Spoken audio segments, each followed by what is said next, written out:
Item ಯಾವುದೇ ಇರಲಿ try ಮಾಡಿ ಆಚಿ ಚಿಕನ್ ಮಸಾಲಾ. ಆಚಿ ಚಿಕನ್ ಮಸಾಲಾ 1000 ದಿನ ಪೂರೈಸಿದ ಹಿನ್ನೆಲೆಯಲ್ಲಿ ಸಿಎಂ ಸಿದ್ದರಾಮಯ್ಯ ಸಾರಥ್ಯದ ರಾಜ್ಯ ಸರ್ಕಾರ 1000 ದಿನ ಪೂರೈಸಿದ ಹಿನ್ನೆಲೆಯಲ್ಲಿ ಭೂ ಗ್ಯಾರಂಟಿ ಸಮರ್ಪಣಾ ಸಮಾವೇಶವನ್ನ ಹಮ್ಮಿಕೊಂಡಿದ್ದಾರೆ. ಹಾವೇರಿಯಲ್ಲಿ ಬಹಳ ದೊಡ್ಡ ಮಟ್ಟದ ಸಮಾವೇಶ ಆಯೋಜನೆ ಮಾಡಿದೆ ರಾಜ್ಯ ಸರ್ಕಾರ.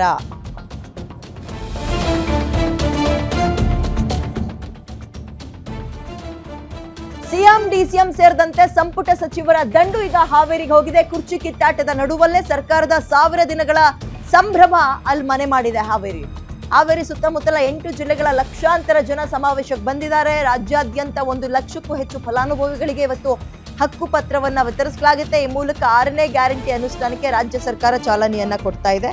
ಸೊ ಸಾರ್ಥಕ 1000 ದಿನದ ಹಿನ್ನೆಲೆಯಲ್ಲಿ ಈ ಕಾರ್ಯಕ್ರಮವನ್ನ ಹಮ್ಮಿಕೊಂಡಿದ್ದಾರೆ ಕಾಂಗ್ರೆಸ್ನವರು. ಜನಸೇವೆಯಲ್ಲಿ ಸಾರ್ಥಕ 1000 ದಿನ ಅಂತ ಇವ್ರು ಹೇಳ್ತಾ ಇರೋದು. ಆಮೇಲೆ ಇವತ್ತು ವೀಕೆಂಡ್ ಬೇರೆ ಆಗಿರೋದ್ರಿಂದ ಜನರ ಸಂಖ್ಯೆ ಜಾಸ್ತಿ ಆಗಿದೆ. ತುಂಬ ಕ್ರೌಡ್ ಗ್ಯಾದರ್ ಆಗುವಂತಹ ನಿರೀಕ್ಷೆ ಕೂಡ ಇದೆ. ಎಲ್ಲ ರಾಜ್ಯದ ಎಲ್ಲ ಕಡೆಯಿಂದಲೂ ಕೂಡ ಕಾಂಗ್ರೆಸ್ನ ಲೀಡರ್ಸ್ಗಳು, ಮಿನಿಸ್ಟರ್ಗಳಾಗಿರಲಿ, MLAಗಳಾಗಿರಲಿ ಈ 1000 ದಿನಗಳ ಸಂಭ್ರಮಕ್ಕೆ ಸಾಕ್ಷಿಯಾಗೋಕೆ ಹೋಗ್ತಾ ಇದ್ದಾರೆ. ಸೊ ಹಾವೇರಿಯಲ್ಲಿ ಈ ಸಮಾವೇಶ ಹಮ್ಮಿಕೊಂಡಿದ್ದಾರೆ. ಹೇಗಿದೆ ಸಿದ್ಧತೆಗಳು, ಎಷ್ಟು ಜನ ಸೇರುವ ನಿರೀಕ್ಷೆ ಇದೆ, ಇದೆಲ್ಲದಕ್ಕೆ ಸಂಬಂಧಪಟ್ಟಂತೆ ನನ್ನ ಕಲಿಗೆ ರಮೇಶ್ ಒಂದು ಮಾಹಿತಿ ಕೊಡುವ ಕೆಲಸವನ್ನ ಮಾಡಿದ್ದಾರೆ, ವಾಕ್ತುರು ನಡೆಸಿದ್ದಾರೆ. ಕೇಳೋಣ. ಸರ್ಕಾರಕ್ಕೆ 1000 ದಿನಗಳನ್ನ ಪೂರೈಸಿದ ಹಿನ್ನೆಲೆಯಲ್ಲಿ ಇಂದು ಏನಂತಂದ್ರೆ ಸುಮಾರು 1 ಲಕ್ಷಕ್ಕೂ ಅಧಿಕವಾಗಿರ್ತಕ್ಕಂಥ ಫಲಾನುಭವಿಗಳಿಗೆ ಹಕ್ಕು ಪತ್ರವನ್ನು ಕೊಡುವಂತಹ ಭೂ ಗ್ಯಾರಂಟಿ ಒಂದು ಸಮರ್ಪಣಾ ಒಂದು ಸಮಾವೇಶವನ್ನ ಮಾಡ್ತಾ ಇರುವಂತದ್ದು. ಇಲ್ಲೇ ನೀವು ಬೋರ್ಡ್ ಅನ್ನ ನೋಡ್ತಾ ಇದ್ದೀರಿ. ಅಂದ್ರೆ ಘೋಷಣೆ ಮಾಡಿದ್ದು 5 ಗ್ಯಾರಂಟಿ, ಆದ್ರೆ ಸರ್ಕಾರ ಕೊಡ್ತಾ ಇರುವಂತದ್ದು 6ನೇ ಗ್ಯಾರಂಟಿ, ಭೂ ಗ್ಯಾರಂಟಿ ಅನ್ನುವಂಥದ್ದು. ಸೊ ಹೀಗಾಗಿ ನಮ್ಮ ಗ್ಯಾರಂಟಿ ವಾಹಿನಿ ಮೂಲಕ ನೀವು ಈ ಒಂದು ಏನಂತಂದ್ರೆ ಸುದ್ದಿಯನ್ನ ನೋಡ್ತಾ ಇದ್ರಿ. ಜೊತೆಗೆ ಫಲಾನುಭವಿಗಳು 8 ಜಿಲ್ಲೆಗಳಿಂದ ಹೇಗೆಲ್ಲ ಬರ್ತಾ ಇದ್ದಾರೆ ಸಮಾವೇಶಕ್ಕೆ. ಅಂದ್ರೆ ಹಾವೇರಿ ಹೊರವಲಯದಲ್ಲಿರುವಂತಹ ಏನು ಅಜ್ಜಯ್ಯನಗುಡಿ ಮುಂಭಾಗದಲ್ಲಿರುವಂತಹ ಏನು ಸ್ಥಳ ಏನಿದೆ ಸಮಾವೇಶ ಸ್ಥಳ, ಇಲ್ಲಿ ಈಗಾಗಲೇ ಎಲ್ಲ ಫಲಾನುಭವಿಗಳು ಹರಿದು ಬರ್ತಾ ಇರುವಂತದ್ದು. ಸೊ ಈಗ ಎಲ್ಲರೂ ಕೂಡ ಇಲ್ಲಿ ನಾನು ಮಾತಾಡಿಸುವಂತಹ ಪ್ರಯತ್ನವನ್ನು ಮಾಡ್ತೇನೆ.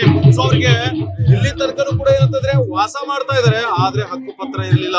ಸೊ ಹೀಗಾಗಿ ಆ ಒಂದು ಹಕ್ಕು ಪತ್ರ ಸಿಕ್ಕಿದೆ. ಇವಾಗ ಅವ್ರಿಗೆ ಎಷ್ಟು ಖುಷಿ ಆಗ್ತಾ ಇದೆ ಅಂತದ್ದು. ಅಮ್ಮ ನೀವು ಎಲ್ಲಿಂದ ಬಂದಿದ್ದೀರಿ? ಸೊ ಎಲ್ಲಿಂದ ಬಂದಿದ್ದೀರಿ? ನಿಮಗೆ ಇವಾಗ ಹಕ್ಕು ಪತ್ರ ಸಿಕ್ಕಿದೆಯಲ್ಲ, ನೀವು ವಾಸ ಮಾಡುವಂತ ಜಮೀನ್ ಆಗ್ಲಿ ಅಥವಾ ಮನೆ ಆಗ್ಲಿ ನಿಮ್ದಾಗಿದೆ. ಏನ್ ಹೇಳಕ್ ಇಷ್ಟಪಡ್ತೀರಿ?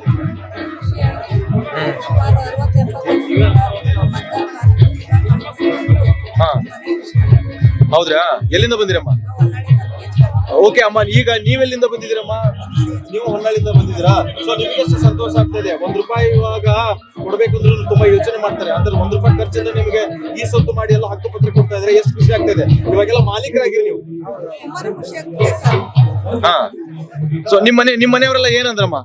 ಯಾರ ಹೆಸರಲ್ಲಿ ಆಗಿದೆ ಈಗ? ಮತ್ತೆ ಈಗ ನೀವು ಮಾಲಕಿ ಅದ್ರಲ್ಲ, ಯಜಮಾನಿ ಅದ್ರಿ.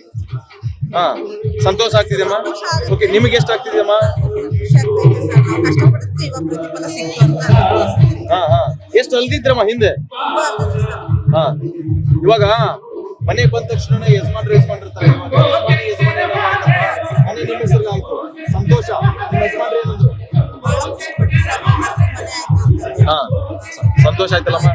ಹಾಗೆ ಇಲ್ಲಿ ಇನ್ನೊಬ್ರು ಕೂಡ ಇರುವಂತದ್ದು. ಅಮ್ಮ, ನೀವು ಎಲ್ಲಿಂದ ಬಂದಿದ್ರಿ? ನಿಮಗೆ ಎಷ್ಟು ಸಂತೋಷ ಆಗ್ತಾ ಇದೆ? ಹಾ ಹಾ ಹಾ ಹಾ. ಸೊ ಇವಾಗ ಈ ಕಾರ್ಯಕ್ರಮಕ್ಕೆ ಸಿದ್ದರಾಮಯ್ಯ ಅವರು ಬರ್ತಿದ್ದಾರೆ, DK ಶಿವಕುಮಾರ್ ಅವರು ಬರ್ತಿದ್ದಾರೆ, ಕಂದಾಯ ಮಿನಿಸ್ಟರ್ ಎಲ್ಲರೂ ಬರ್ತಾ ಇದಾರೆ. ಸೊ ಅವರಿಂದ ಕೂಡ ನಿಮ್ಗೆ ಪ್ರಮಾಣ ಪತ್ರ ಕೊಡ್ತಾ ಇದಾರೆ. ಸೊ ಇಲ್ಲಿ ತನಕ ಒಂದು ಸುಸ್ತಾಗಿದ್ರಿ, ಇವಾಗ ಕೊನೆಯದಾಗಿ ಒಂದು ಫಲ ಸಿಕ್ಕಿದೆ. ಏನ್ ಅನಿಸ್ತಿದೆ? ಹಾ, ಖುಷಿ ಅಂದ್ರೆ ಅದನ್ನ ಯಾವ ರೀತಿ ಹೇಳ್ಬೇಕಮ್ಮ ನೀವು? ಖುಷಿನ ಒಂದೇ ಮಾತಲ್ಲಿ ಮುಗಿಸ್ಬಿಡ್ತೀರಾ? ಹೇಳಿಮ್ಮ ನೀವು. ಓಕೆ, ಹಾ, ನಿಮ್ಗೂ ಇಲ್ಲಿ ತನಕ ನಮ್ಮ ಹೆಸರಲ್ಲಿ ಇರ್ಲಿಲ್ಲ, ಈಗ ನಮ್ಮ ಹೆಸರಿಗೆ ಆಗ್ತಾ ಇದೆ ಅನ್ನೋದೇ ಒಂದು ಖುಷಿ. ಸರ್ಕಾರಕ್ಕೆ ಏನಂತರ ಅಭಿನಂದನೆ ಸಲ್ಲಿಸ್ತೀರಿ, ಥ್ಯಾಂಕ್ಸ್ ಹೇಳ್ತೀರಿ? ಕಾಂಗ್ರೆಸ್ ಸರ್ಕಾರ ಬಂದ್ಮೇಲೆ ನಮಗೆ ನಮ್ದು ಮನೆ ನಮ್ಮ ಹೆಸರಿಗೆ ಸಿಗ್ತಾ ಇದೆ ಅಂತ ಖುಷಿ. ಅಮ್ಮ, ನಿಮಗೆ ಹೆಂಗ ಅನಿಸ್ತಿದೆ ಅಮ್ಮ? ಹಾ, ಎಷ್ಟು ಖುಷಿ? ಹಾಲು ಕುಡ್ದಷ್ಟ? ಹಾ, ಓಕೆ, ಥ್ಯಾಂಕ್ ಯು. ಸೊ ಹಾಗೆ ಯಜಮಾನ್ರೆ, ಇವಾಗ ನಿಮಗೆ ಆಗಿದೆಯಾ ಅಥವಾ ಮನೆ ಅದು ನಿಮ್ಮ ಹೆಣ್ಮಕ್ಳ ಹೆಸರಾಗಿದೆ? ನೋಡಿ, ನೀವು ಯಜಮಾನ್ರಾದ್ರಿ. ಹಾ, ಓಕೆ. ಇವಾಗ ಅಲ್ಲಿ ಹೊನ್ನಾಳಿ ಕ್ಷೇತ್ರದಲ್ಲಿ ಇರ್ತಕ್ಕಂಥ ಶಾಸಕರು ನಿಮಗೆ ಅನುಕೂಲ ಮಾಡಿದ್ರಾ? ಸರ್ಕಾರಕ್ಕೆ ಏನ್ ಹೇಳ್ತೀರಿ ಈ ಮೂಲಕ? Thank you. ಸೊ ಕೆಲವೊಬ್ರು ಖುಷಿಯನ್ನು ವ್ಯಕ್ತಪಡಿಸ್ತಾ ಇದ್ದಾರೆ, ಕೆಲವೊಬ್ರು ಖುಷಿ ಆಗ್ತಾ ಇದೆ, ಸಂತೋಷ ಆಗ್ತದೆ ಅಂತ ಹೇಳ್ತಾ ಇದ್ರೆ. ಹೆಣ್ಮಕ್ಳು ಏನಂತಂದ್ರೆ ಅವರು ಸಂತೋಷವನ್ನ ಹೇಳೋದ್ರ ಜೊತೆಗೆ ನಾವು ಪಟ್ಟಿರುವಂತಹ ಶ್ರಮಕ್ಕೆ ಈಗ ಫಲ ಸಿಕ್ಕಿದೆ ಅನ್ನೋ ನಿಟ್ಟಿನಲ್ಲಿ ಸರ್ಕಾರಕ್ಕೆ ಅಭಿನಂದನೆಗಳನ್ನ ಸಲ್ಲಿಸ್ತಾ ಇದ್ದಾರೆ. ಹಾವೇರಿಯಿಂದ ರಮೇಶ್ BH, ಗ್ಯಾರಂಟಿ ನ್ಯೂಸ್.